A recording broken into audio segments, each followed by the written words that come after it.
এক ভাগে যে ব্যাংকটা হবে সেই ব্যাংকটা আমি তাদের হাতে তুলে দিয়ে যাবো। তো বাংলার নবাব ছিলেন, তার জন্য আমাদের এই অ্যাওয়ার্ডটাও অবিভক্ত বাংলা সৌজন্য সম্মান। আমাদের ভারতবর্ষ থেকে পাবেন কিছুজন, বিভিন্ন এলাকার থেকে আমাদের বিভিন্ন জায়গায় আমাদের জুরি মেম্বাররা রয়েছেন যারা সিলেক্ট করেছে, এবং বাংলাদেশ থেকেও পাবেন, যিনি পাবেন তিনি এসেছেন, জেদেন এসছেন।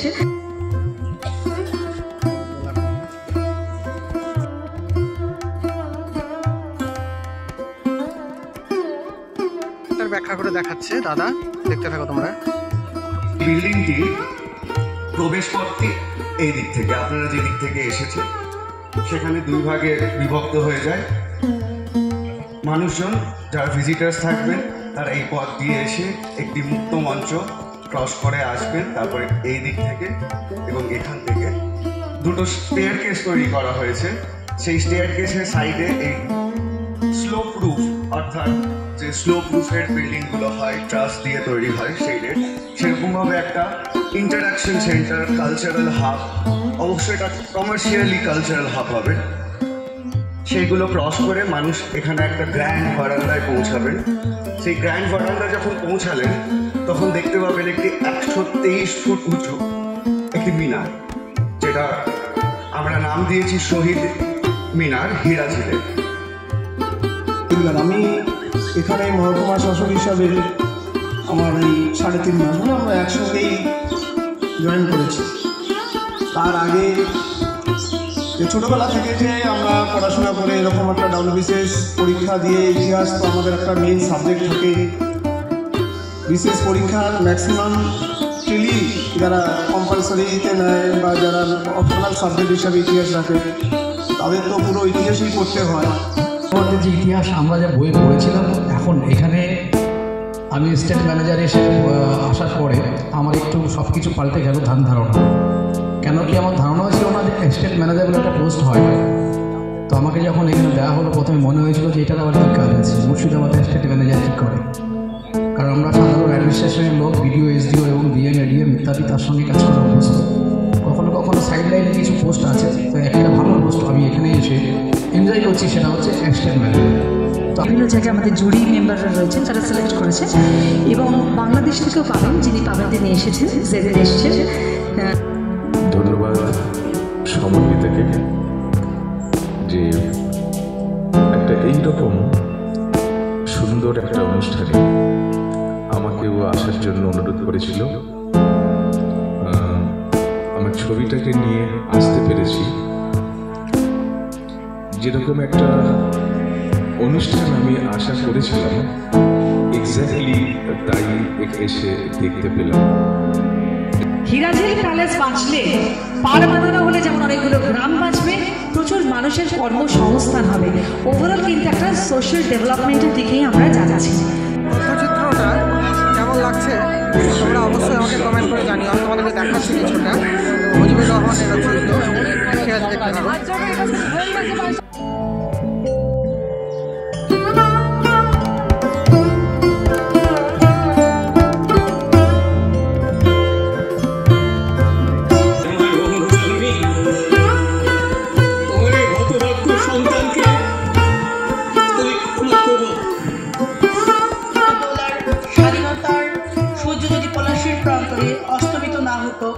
তবে বাঙালি মনে হয় একটা অন্যরকম ভোট দিক, তো তখন মনে পাগলামি করতেছে, এদের কোনো কাজ নেই, এসব করে বেড়াচ্ছে। কিন্তু যখন আমরা সাকসেস হবো, এই সাকসেস হওয়ার জন্য তাদের ভাগিদার নিতে আসবে। যারা এই সমালোচনা করেছে তারাই ঠিক ভাগিদার নিতে চলে আসবে, তো তাদের থেকে সাবধান। উনি বলেছেন 23শে জুন পলাশী দিবস, আচ্ছা 3রা জুলাই নবাবের তিরোধানের দিবস। আচ্ছা, 3রা জুলাই কোনোভাবে হওয়া উচিত না, এটা আমার মতটুকু প্রকাশ করছি। তার কারণ হলো যে এই দুটো দিন সিরাজের সাথে খারাপ হয়েছিল, যে বিশ্বাসঘাতকতার ফল হচ্ছে পলাশীর যুদ্ধ, যেখানে তিনি হেরে গেলেন। এবং 3রা জুন যেদিন তাকে 3রা জুলাই তাকে নৃশংসভাবে হত্যা করা হয়েছিল। এছাড়া সিরাজের জীবনে আরো গুটি কয়েক উল্লেখযোগ্য দিন আছে যেগুলো খুব উজ্জ্বল। যেমন তিনি কলকাতা অভিযান করলেন প্রথমবার কলকাতা জয়লাভ করলেন, ওই ধরনের একটা ডেট হতে পারে। বা যেটা সমর্পিতা বললেন 15ই এপ্রিল, এটা 1756 সালে ওনার সিংহাসন আরোহণের সময়। তো 15ই এপ্রিল যদি হয়, তার সাথে আর একটা দিন যুক্ত হচ্ছে পয়লা বৈশাখ। প্রতি বছর 15ই এপ্রিল ওই সময় পয়লা বৈশাখটা হয়। আমরা বাঙালিরাই উদ্যোগটা নিচ্ছি, যেহেতু বাংলার একটা বড় উৎসব। এবং 23 আর 3রা জুলাই মোটেই না। ধন্যবাদ। আমাদের মজিবুর সাহেব যে কথাটা বললেন, আমাদের আবেগপূর্ণ মন মেনে নেব ঠিকই, কিন্তু সিরাজের সঙ্গে বিশ্বাসঘাতকতা করে তাকে হারিয়ে দিয়েছে। কিন্তু আমরা সেই বিশ্বাসঘাতকতাকে মেনে না নিয়ে তাকে আজ জিতিয়ে দিতে চাই ওই 23শে জুন। আমার মতে 23শে জুনটা দিনটা করাই ঠিক হবে, একটাই কারণ, জনমানসে প্রচার হবে কেন আমরা 23শে জুন করলাম। সুদূর বাংলাদেশ থেকে আমাদের এই উৎসবে সামিল হতে এসেছেন দাদা, তাতে তিনি কিছু বলছেন এখানে এসে তার উৎসবে কেমন লাগলো না লাগলো তোমরা একটু শুনে নাও। আপনার নামটা দিয়ে একটু বলুন, একটু জোরে বলো।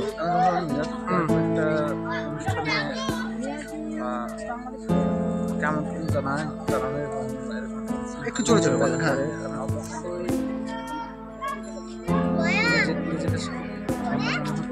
আচ্ছা আচ্ছা, মহাকর্ম সম্পাদন হচ্ছে, আমরা দেখলাম অসাধারণ একটা আয়োজন। এই কর্মের আমি সফলতা কামনা করছি। আচ্ছা আচ্ছা, এবং তার জন্য সহযোগিতা সফলতা আমাদের পক্ষ থেকে সব রকম সাপোর্ট। আচ্ছা আচ্ছা, ঠিক আছে। আপনার নামটা আর এটা ঠিকানাটা একবার বলে দেন। রুহুল আমিন মিরাজ, হ্যাঁ, বাসা বাংলাদেশ, সাতক্ষীরা জেলা। আচ্ছা ম্যাডাম, আপনার নামটা এটা? আমার নাম সানিদা জেরিন, আমার বাসা যশোর জেলা। আচ্ছা আচ্ছা, ওই যে সব খেতে বসে গেছে, খেতে বসছি, তারপরে তোমাদের সাথে দেখা করছি।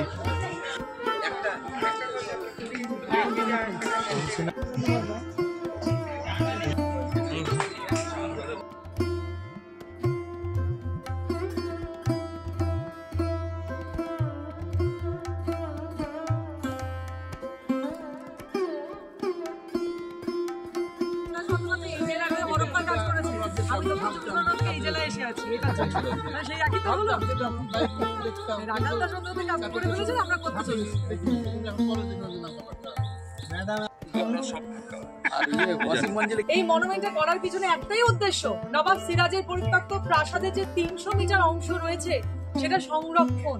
তাকে সংরক্ষণ করার জন্য এই টাকার ঝুঁকি আমরা নিচ্ছি। এই টাকা একটা একটা করে টাকা আমাদের জোগাড় করতে হবে। জানি কত বছরে এটা তৈরি হবে আমরা জানি না, কিন্তু আমি বিশ্বাস করি এটা হবেই। আর এই যে 3 তলা বিশিষ্ট মনুমেন্ট, সেটার কারণটাই হচ্ছে যে একদম টপ জায়গা থেকে বার্ডস আই ভিউ দিয়ে মানুষ মুর্শিদাবাদকে দেখতে পাবে, যেটা কিন্তু মুর্শিদাবাদের কোথাও নেই। তার জন্য যে সিরাজউদ্দৌলার প্লেসে, সেটা তো একটা ইম্পর্টেন্ট জায়গা হবে, একটা ইউনিকনেস তার মধ্যে থাকবে। তো সেটুকুই আপনাদের সকলের কাছে রিকোয়েস্ট, অমায়িক গলা ছিল এতক্ষণ, মাইক দিলাম। আপনাদের সকলের কাছে রিকোয়েস্ট, এখানে রয়েছেন বিশিষ্ট অতিথিরা রয়েছেন, যারা আমাদের নিজেদের লোক, এই শহরে যারা কাজ করতে আসেন, যারা আধিকারিক, তাদের কাছে আমার রিকোয়েস্ট যে এই শহরটাকে দেওয়ার জন্যই অনেক জায়গা পড়ে রয়েছে, আর যার নামে প্রতিদিন চলছে সেই মানুষটা প্রাপ্য সম্মান তাকে ফিরিয়ে দেওয়া উচিত। তার একটা ইট, আমি তো 300 মিটারের দৃশ্যত প্রাসাদের অংশ দেখালাম, তার একটা ইটও ততটাই ইম্পর্টেন্ট, কারণ তার নামটা আমাদের পাড়ার যে কেউ নয়, তার নামটা নবাব সিরাজউদ্দৌলা, তো ম্যাটার্স। তো সেই কারণে আমাদের হাত জোর করে আমি বিনতি করছি, মনুমেন্টের কাজ আমরা যেভাবেও করব, আপনারা প্যালেসটা সংরক্ষণের চেষ্টা করব।